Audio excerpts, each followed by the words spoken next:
Nathan and the team have spent a great deal of time building out actual elements that we can use to map this out. You don't have to go through the hard work of doing that. It's there.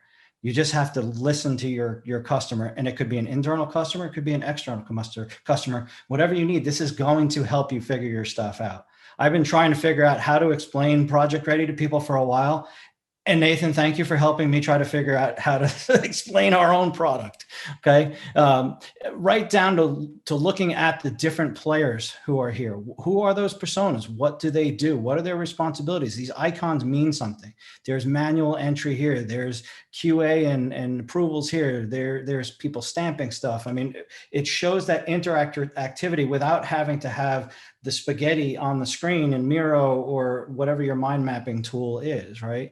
We're looking at the systems, and by mapping out the systems, yesterday, 2 days ago, whatever it was we did it, Nathan, we actually figured out that there was multiple systems in play, even within the organizations, folks that are using the active system to manage the project, but also another system to actually archive the information that they're using in the multiple systems that they're using to run the project. So it really helps you get down into the detail of identifying exactly what those are. So I'll get into a little bit of how we map these things out, because here's where we started finding, you always hear Nathan talking about the shared pains. We have the podcast called The Shared Pains. By having this conversation with the stakeholders and being able to say, well, what happens when you enter it in over here? Well, when the GC entered it in over here, it completely bypassed the owner and went straight to the engineer. The owner's like, hey, I'm over here. You're putting it into my system, but I'm not getting the proper notification that you put it into my system, that I've got to do something. Because once we stop looking at all of these diagrams, we hit brass tacks. Why do we have RFIs? Is it because we have bad specs? Is it because somebody put a shovel in the ground and hit something that they weren't supposed to? Well, we didn't know about that. There's a little bit of all that stuff going on. But what really came to light is because we don't have ties between the multiple systems within a single organization and ties between the multiple systems across all these organizations, how are we going to create that digital thread that we've been talking about, that golden thread that says, this happened on the job site, that feeds that digital twin. The digital twin is the container, the repository where that information has to live for the future. But through efforts like this, we're trying to find ways to do it better. Randy, I think you made an important point in our pre-meeting where you talked about the original motivation to go through this process with the folks on the project.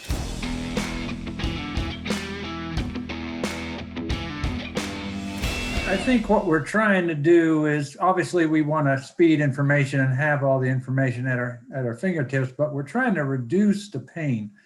And so if we've got a contractor, and Margaret is just very nicely kind of explained what it takes to get into PIMS, but they've got to manage their process in their own systems, and we're basically telling them you have to manage them in our system as well. So they're doing double entry, and so it's labor, it's cost, it's pain, it's mistakes happen. It's a very critical, important part of the project as far as managing this whole RFI process. So we're trying to be more friendly and easier to work with our contractors. And I'm sure they're very appreciative of that. So, I'm sure. So in the beginning of the process, we tried to do a couple of things here to really get to the bottom of the kind of information that we need to track and what's important to different folks. So you'll notice down the left-hand side of the screen here, we kind of brought together the CDX name field, the Duke Energy field, the Procore API.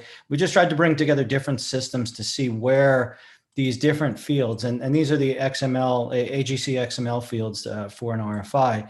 You know, who cares about what are they called in different systems, to just try to map some of these things out. And really a lot of the genesis of being able to compare these things were because Duke Energy was able to provide us basically an example of what an RFI would look like, the kind of Excel output that came out of the effort to generate after the fact, or the form to collect this information, excuse me, on the front end. So I provide that information just to help you understand there's this is a process. It's a discovery process, like any process mapping, is to understand the variables that are in play. So what I'd like to do at this point is transition into the current state for an RFI and what happens. So using our icons that we described over here on the left side is where we have an example of that and how we can dial in to see what that looks like. So Margaret, when you're trying to kick off an RFI, what's required for you to get that information in the current state now? Since PlanGrid isn't working, what does it take to initiate an RFI, that boundary realization into the Duke Energy system? Who does that? So that's a process that I do on site. Our project team, myself, and the other project manager on site, we have logins to PIMS. So we're limited to either myself or him uploading to PIMS, but we pretty much log into PIMS. We have gotten to where we upload a PDF version of the RFI and send it. And when we send it, Jonathan gets notified, the engineer of record, and then he takes it from there. Okay, before we jump over to Jonathan, how are you keeping track of the RFIs on your side? Are you just maintaining a log somewhere? How does that work? Yes, so we have an Excel spreadsheet that we have, and we pretty much keep track of the RFI number, the RFI title, the date we sent it, the date we requested a return, and then whether it's open or closed and whose ball in court it's in. So in RFIs, it's usually either us or Kleinschmidt. And then we have a return date, and then we'll mark it closed when it's actually returned. Okay, so that's our first point of a shared pane is duplicate entry, right? You not only have to create the RFI, but you've got to log it in somewhere on because you're not part of a central system. John, when you're on the receiving end of the RFI, because after it drops into PIMS, that it's coming over to you. Can you explain to us what happens on your side? Yeah. So it'll go through PIMS. We'll receive it. We'll get I guess sometimes it depends. When Margaret's sending the RFI, she chooses whether to notify Duke Energy or Kleinschmidt. And so that's the first issue is, if anyone's ever been on a construction site or been involved in that process, that a lot of the times the RFI should go to both parties. And right now it only goes to one. So if she clicks in Kleinschmidt, it gets sent to us. We get an email notification. We take a look at the RFI and, provide a response as accordingly. And the issue is, when we provide that response and submit that back into PIMS, the RFI then goes straight back to the contractor. And that's an issue because, say we provide a response and, Duke has some other, Duke as the owner has some other information or that maybe Kleinschmidt doesn't know about, or, Duke being the owner basically has the final say. So, they always, as the owner, want to put in their 2 cents and with the current system and no, ball in court feature, that's an issue because Duke doesn't really have a chance to review our response prior to going back to the contractor, who then takes an action from that RFI. How are you managing the internal process of answering the RFI? Is it you've received an email and now you're going to bounce a bunch of emails around to a bunch of different folks?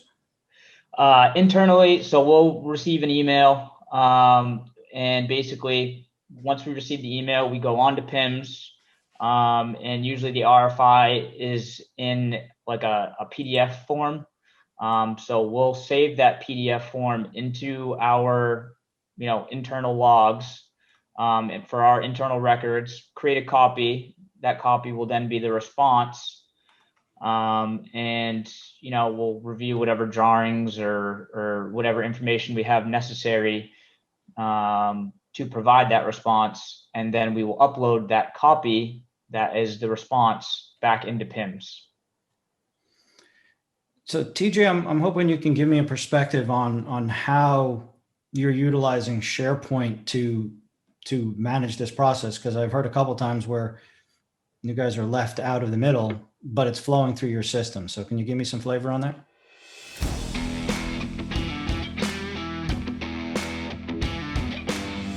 Sure. So we're actually the RFI form that you showed earlier is an info path built into SharePoint to help us with building the workflows for the automatic notifications. A lot of the choke points, being the owner, we have to, I forget who mentioned it earlier, having to have several passwords to get through the firewall. So we have issues with getting it into our system. It takes a little while to get through the firewall. Everything's built on our servers.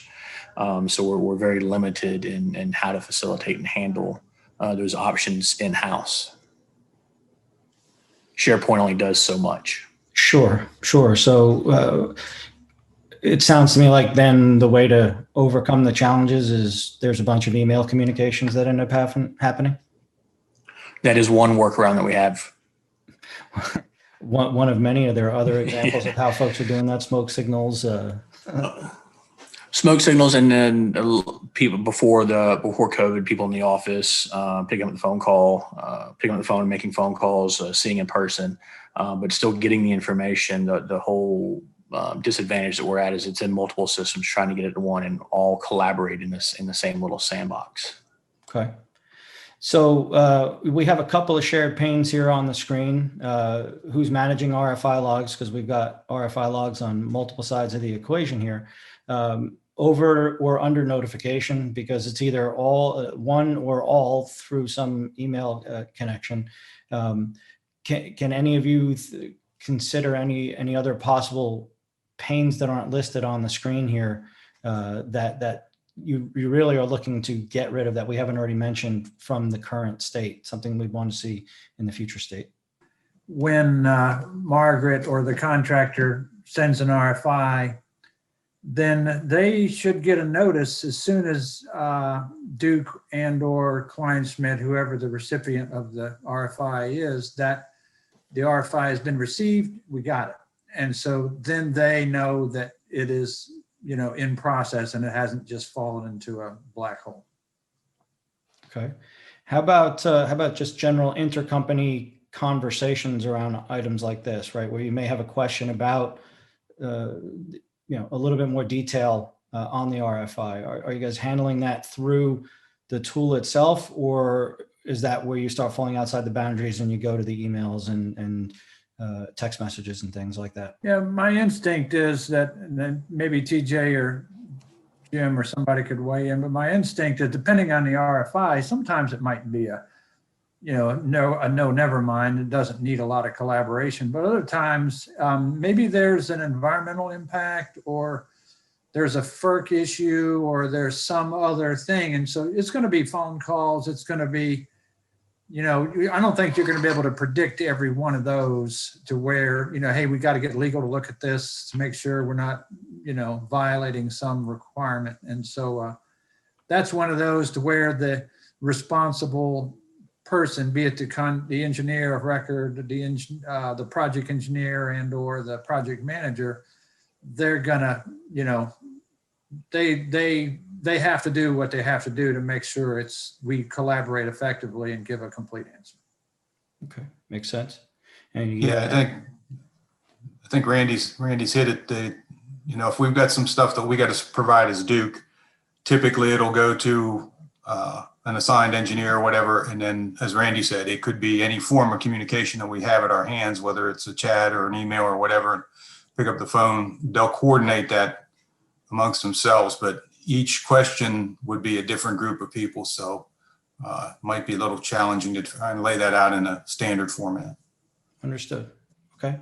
How about external communications across the company? Is Jonathan, Margaret, how are you guys handling that? Is it all email? I guess it really depends, right? If it's clarification that's pretty minor, and maybe the question was worded poorly, or maybe the response was worded poorly, something small like that, a quick phone call, text message, in-person meeting after the fact will usually suffice, and that's something that doesn't always need to be documented. But if it's, a clarification or something a little bit more significant, a little bit more major that, whether the response needs to be changed, we either would submit, usually it would be like a revision to the RFI, or something of the sort, just so, and sometimes, when you're in the field, you don't have days to respond, right? You have to kind of deal with things right then and there, much more frequently. So, kind of along those same lines with things like that, you, would make the decision, and then you would either submit an RFI after the fact, so it is documented for project record. Okay. But the more times we have to go through this RFI process that we're saying is right now a bit of a tortured past, that's just kind of complicating things. Is that fair? Yeah. Okay. So And we are looking for a more optimal solution. Yeah, and I would say having the engineer of record on site and an owner on site makes it easy when we do run into a problem. We know where we can find each other on site. I think it would be an even greater issue if you didn't have the engineer on site or an owner rep on site, and having to track down, well, did you get the notification? Because we talk, every morning we all talk about, what open RFIs and submittals we have. So that helps. But, on a typical project, if you don't do that, then it could be a week before you get a response that you needed yesterday. So having people on site is super helpful. Sure. Okay, those are all great points. I want to dig into a little bit. So we looked at in this first section about the GC opening up the RFI and some of the past back and forth there. But then we also looked at the engineer response and some of the pain points that we see, in that piece of the equation. And one of the things we highlighted during our discussions, John, was the knowing when your timelines were between the systems and response data retention and things of that nature. Can you give us some feedback around your pain there and what some of the challenges are? Sure. So, some of the times, like we kind of just mentioned, when there's an RFI submitted, B&G, the contractor, does a good job of trying to submit that as early as possible, so it's not a fire drill for every RFI. But unfortunately, there are fire drills that come up. And so when we do that face to face, and we do that in person, and then submit an RFI after the fact. But there are definitely times where there's definitely a lag or a buffer because of all these issues that we've talked about. There's a lag or a buffer from when B&G will create the RFI and submit to PIMS, and then we're getting multiple emails in a very short time period, and quite frankly, not all of them are equal priority, and some you don't really need to even look at. And then so when we get these emails from the RFI, it can sometimes be hours later or even days later. Or one big issue that we've had to cover is as of right now, the PIM system, when we're notified that there's an RFI, it goes only to me from Kleinschmidt. But say I'm on vacation for 2 weeks, or I don't have service for 2 weeks, that RFI is just sitting there with no one able to access it or look at it. And if I'm on vacation for a week or two, that can create some big problems, especially if they need an RFI response the next day. So that's an issue. All right. Appreciate that perspective. Now we see a couple other shared pains here. And one down here from the Duke Energy side, understanding what is the truly the RFI single source of truth. If you're not included in that transaction, the information goes back and forth between the general contractor and the engineer. Are you really capturing all that information? Do you guys have any feelings about that, Randy, on how that might impact you and where that comes into play in the scope of the project? Oh, yeah. I mean, we are ultimately responsible. It doesn't matter who did what. I mean, Duke is the owner and it's our dam. And so if there's something that's not quite, totally correct, or if there's something there we don't know and understand, we're still accountable and responsible. So it's very important for us to know, each of these transactions and the resolution to each of these, and A, that we agree with it, but B, that we're aware of it and that we know. Understood. Good point. All right. So we've spent a fair amount of time looking at how, and really the point of what we're trying to do here is to show how we're modeling this this investigation, this discovery into what's the current situation, what are the pain points, and how you can use the CDX framework in order to get a better understanding. And this is a single workflow. Obviously, there's lots of other workflows that we could apply this to, but we wanted to give some real-time application into how to take care of that.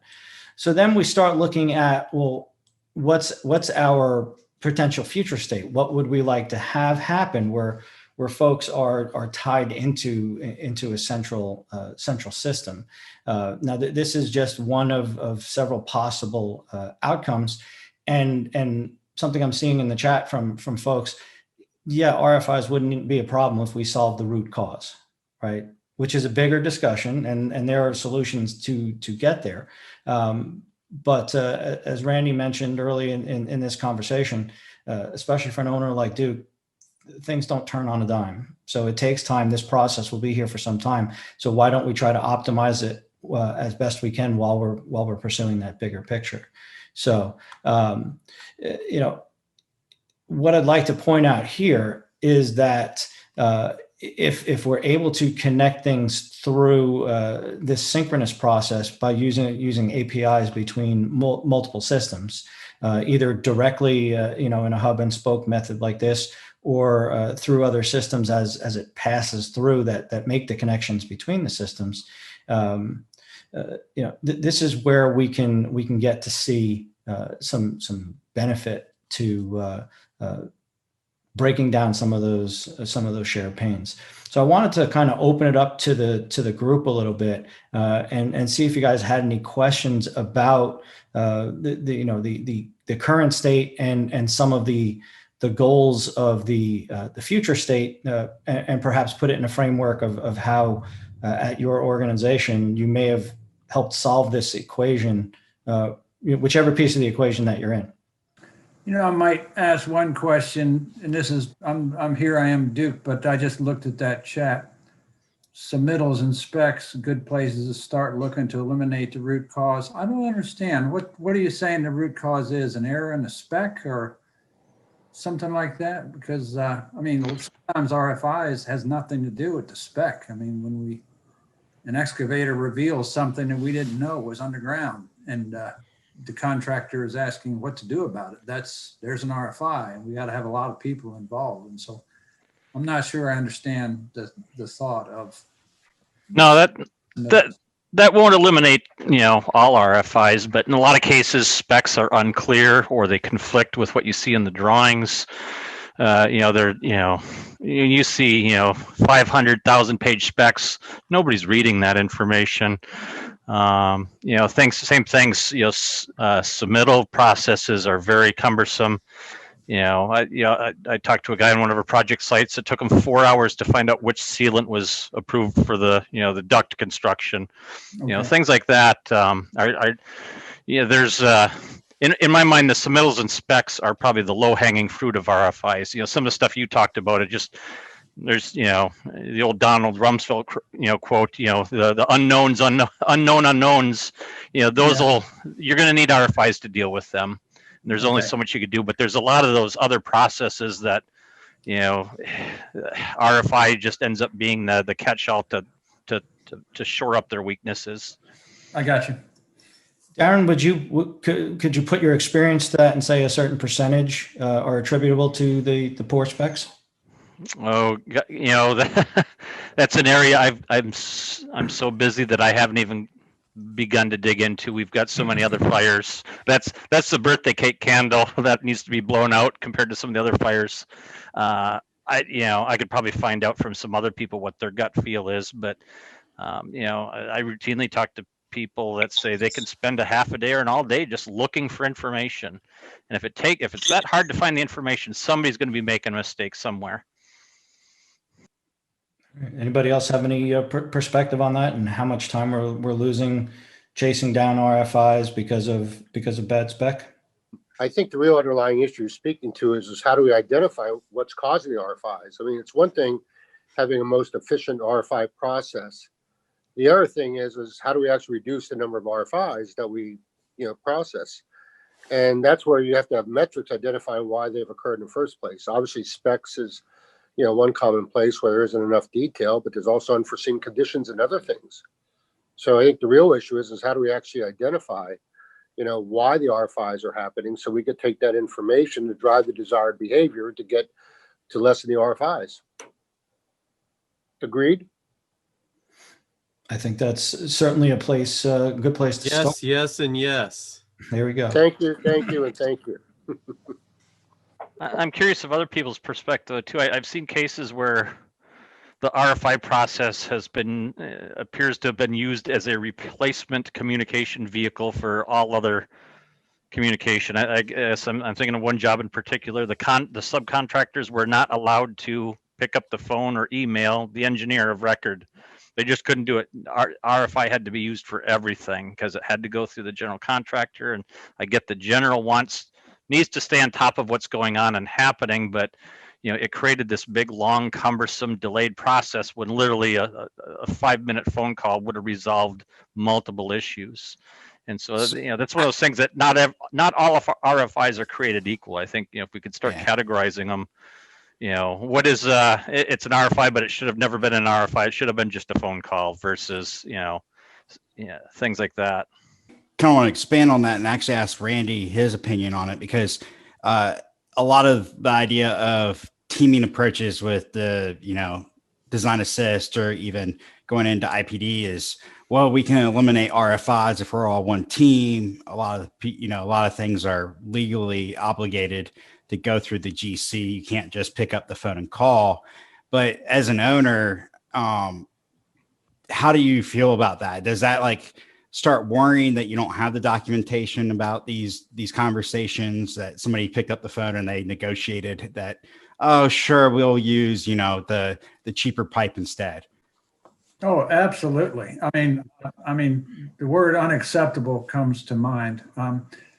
It would, especially if we had a couple of contracts and there's an engineering contract and a construction contract, then there's dollars kind of hanging out there as well as quality. And so we want to be right smack in the middle of that. I think it comes down to what the business rules are for processing RFIs in the first place. I agree, especially when you have a big room concept and literally all the participants in a big room, they're right there. They speak to the issue, they get it addressed. There's also legal ramifications. I think it varies as far as my type of project. I could see in Randy's instance where, because of FARC and all involved, that there probably has to be greater documentation. Certainly on cost-related issues, obviously they should be documented as well. But the question is what are some of those calls that you can pick up the phone, call somebody, and get a quick response, and then just answer it right there?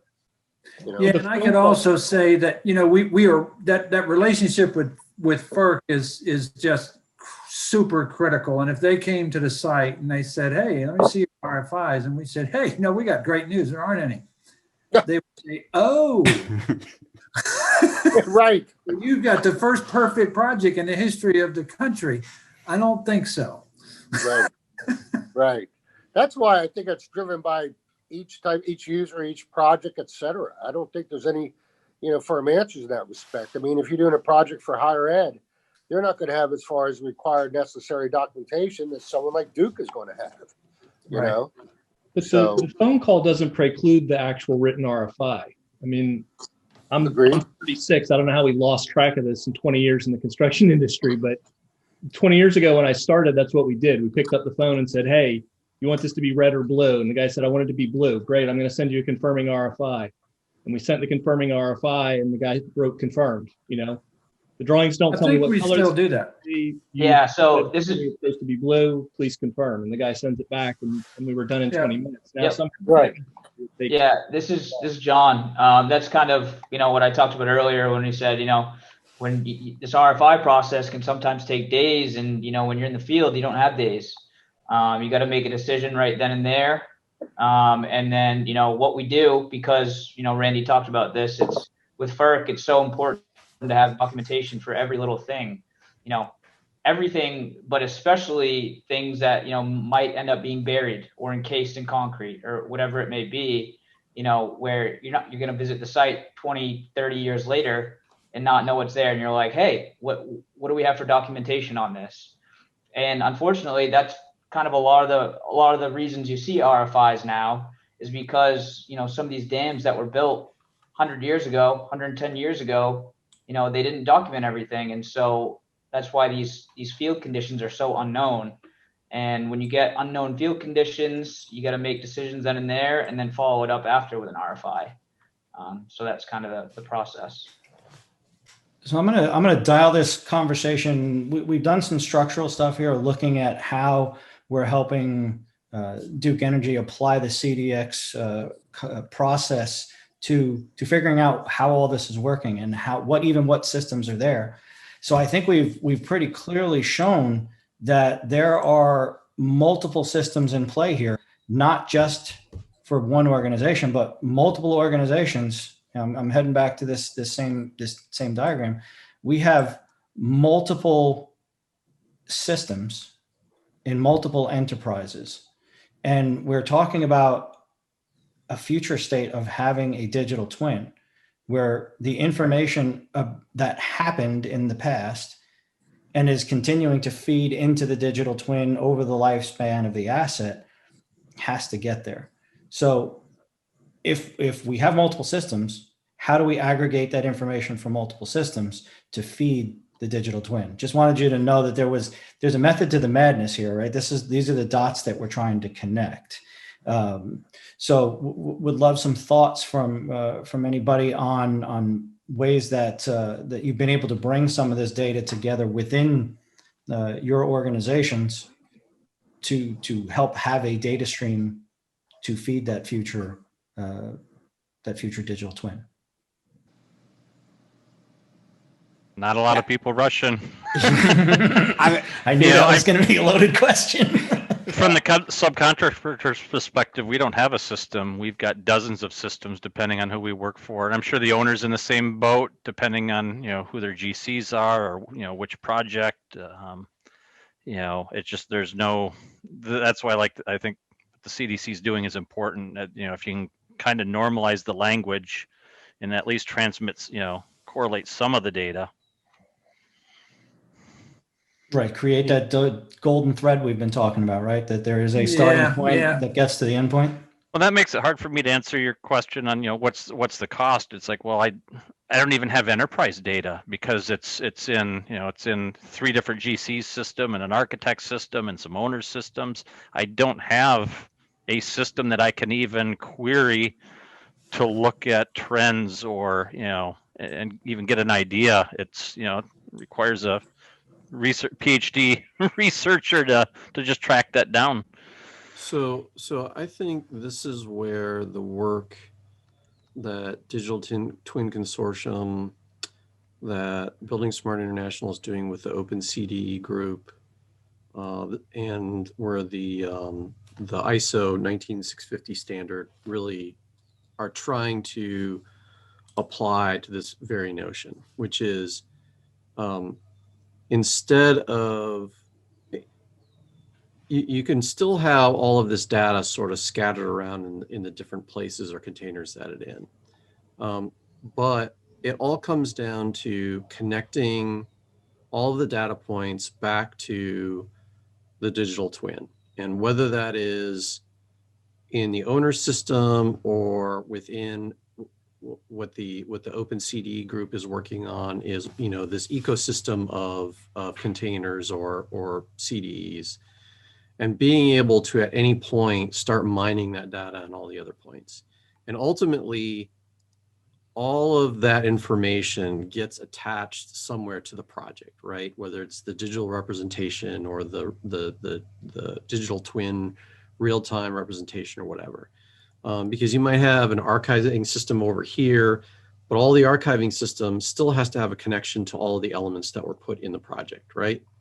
And then there's the process stuff, or I should say the operation stuff. All of that information is connected to the asset, which has some type of data representation, right? Whether it's geometric or just an ID with a bunch of stuff attached to it. So I think those sort of issues are being attacked. And I think the 19650 standard, what it is doing is getting people to understand ideally how that should work. The question then is backing up a little bit further, saying, well, who's willing to go down that route and adopt the standard and adopt those processes and say, okay, we are going to do it that way. Let's quit fucking around trying to, pass these things through 15 different systems and 15 different gatekeepers and all this kind of stuff. And let's use the standard and let's pressure the vendors to implement the standards as far as they need to, because there's only so much that a vendor needs to implement. And then there's so much that the end users have to actually do themselves, right? But you have to agree to at least use those and use them over and over and over again. Otherwise, what's the point of a standard, right? I mean, you get to apply it to every project the same way. You get used to it. It becomes a part of the regular business process and you just do it. And so, I think it's interesting to see how CDX has sort of tackled the short term, but I think for the long term and what Darren and Steve Holzer and others have pointed out is, is this a sustainable long-term solution, right? And I don't believe it is. I believe you have to step back and you have to say, okay, yes, we want to get rid of RFIs, but as was indicated, the only way to get rid of RFIs is you have to improve the entire process upstream, right? And the process, not just the technology connecting everything, but you have to improve that process. And you have to apply and have everybody understand, if there are rigid standards in place, they have to conform to the standards or they don't get the work, right? I'm sure with Duke Energy, there are lots of standards that as a energy producer, energy transmitter, that there are standards that you have to comply by, right? State or federal standards, right? You just have to, okay? So why don't we have the same expectations on the jobs and the creation of all of these assets in the first place, right? We do to a certain degree, but take it even further and remove the uncertainty and remove the variations and things like that. And I'm not saying it's easy. I'm not saying, it is a difficult thing to do, but again, then that frees you up with the ability to actually get the work done, get it done with a higher quality, hopefully get it done pushing the cost down by removing all of those sort of inconsistencies and hiccups and roadblocks and things. Yeah, and I agree with Jeff there. It's a matter of getting everybody on board, though. It's a matter of everybody kind of agreeing to it, and that includes software developers, that includes owners, because you got to establish that common data language, but then you got to have people to actually follow it and adopt it, because each programmer and software developer who's going to go and sell their next RFI solution or just common data environment, or hey, this is how we're going to talk between a general contractor and a subcontractor. If they develop a new language and call status a different word, then it never connects back together. We can't use it. But if everybody starts using that common data language, then we're starting able to pull it. We're starting to go through it. I mean, it's the same way as, there was Blu-ray and HD DVD that was competing back in the day, and basically one standard won, and then everybody moved to it. We just kind of have to, as a, construction industry, need to actually start saying, hey, we're going to adopt this standard. And actually what comes to mind is like the ISO 19650. And then like, if you see a group like Plannerly, they are consistently saying, this is what standard is. We can actually use it. We actually can implement it with you. And I think that's something that you'll start seeing more and more too. Well, I tell you, I listen to y'all, and I've been in this business dating back to the late 90s, actually mid 90s. And I was on the AGC XML's first and second round development committee. Okay. And actively involved. And here's what I'm getting at. Good luck. All right. Yeah. Because we are a capitalist society, not a communist society. And when we're talking about standards, okay, I understand about the value of standards. I totally agree with standards. But the challenge is that when a contractors are running their business, and especially when we start getting into using the data to drive proper behavior, people are going to use that data differently and hence capture data differently. Of course, there are common fields in terms of question and answer and date, etc. Okay, on all processes. But there's also a lot of data content that is more important to some companies than others.